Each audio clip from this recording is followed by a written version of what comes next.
3 KG করে চাইল শুরু করছিলাম, তখন এক সময় অনেক রাত ব্যবহার করছি।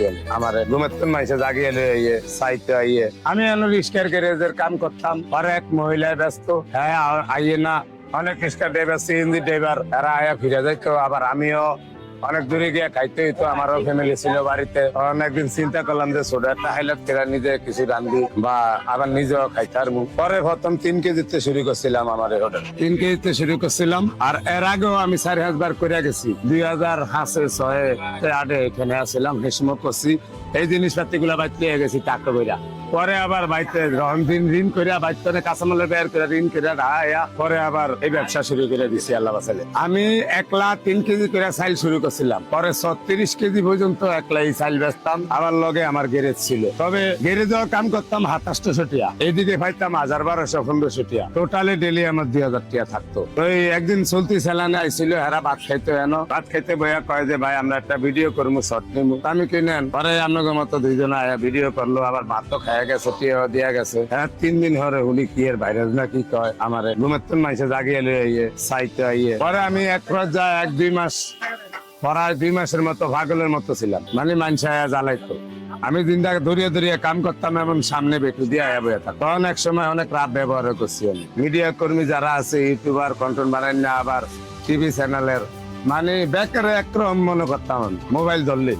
তখন অনেক রাত ব্যবহার করছি। যখন আমার 1-1.5 মাস পার হয়ে গেছে, তখন আমার কিছু কিছু মানুষে কয় তুমি যে মানুষের লগে এরকম করো, তুমি বুঝো তোমায় কোন পর্যায়ে গেছো। আমি আগে নিয়ে আসি কি কোন পর্যায়ে, কয় না এই কথা কইলে হবো না, তোমার সবাই চিনে, তুমি বাইরে লয়ে গেছো, আবার তুমি অনেক কথাবার্তি সাবধানে করবে, আবার মানুষের সঙ্গে কথাবার্তি কইতে হইব, ফাঁক শাক বাড়াইয়া করতে হইব, কেউ যে রিটার্ন না যায়।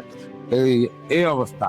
একজনে ছবি তোলে, একজনের কথা কয়, আরেকজনে আয়া ঝরকা কাজে লাগে, আরেকজনে সুতা টোকায়, মানে ভাইরালের জায়গায় আয়া সুতা টোকাইলে হে ভাইরাল।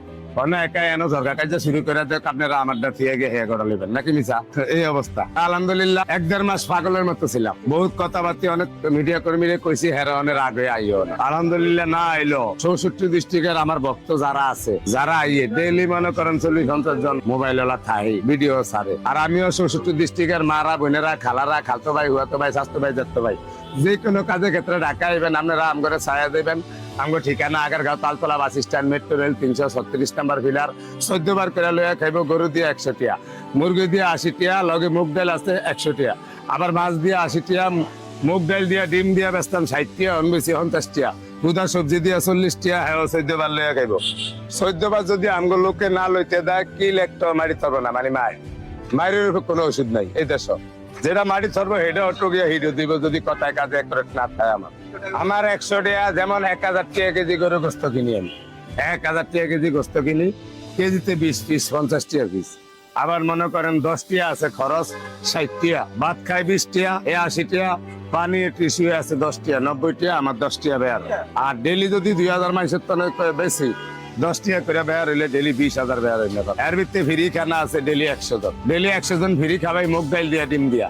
আগে খাবাইতাম 50 জন মুগ দিয়া, গরুর গোস্ত দিয়া, অনেক খাবাই মুগ ডাল দিয়া, ডিম দিয়া 100 জন। যেমন আগে 5,000 খরচ হইতো, 50 জন খাইলে 6,000 টাকা খরচ হয়, 100 জন খাইতে পারে আল্লাহ বাঁচাইলে। এটি সব অবদান ইউটিউবাররা যারা ভিডিও করে ছাড়েন, যারা ভিডিও করে ছাড়ছে, হ্যাঁ অবদান। তারা সারণে এই কাস্টমার বেশি হইয়ে, বেচা কিনি বেশি হয়, অসহায় মানুষ খাইতারে, কেন যে কেউ আইয়ে কেউ লেগে না নেই আল্লাহ। 300 কেজি, 300 কেজি এখন ডেলি 300 কেজি। আবার গরু গোস্ত লাগে 80-90 কেজি, মুরগি লাগে 30 কেজি। টোটালে মনে করেন 1,70,80 এরম বেচা কিনি। আমরা লোকও আছি মনে করেন 27 জন। আগে আসছিলাম একলা, অনা লোক লইতে হয়েছে, কিলিগা একজনে 2 পিস কিনা লইয়া যায়, বেয়ার 10 টাকা 1 পিস কিনা 60 টাকা, যদি লইয়া যায় তো আর চালান ঠুকিয়া হবে না। মাঝখান দিয়া 1-1.5 মাস আমি চালান ঠুকিয়া পাই না, বাবু বুঝতে কষ্ট হয়েছে। তখন আবার ঠিক হয়ে গেছে আলহামদুলিল্লাহ, দোয়া করি।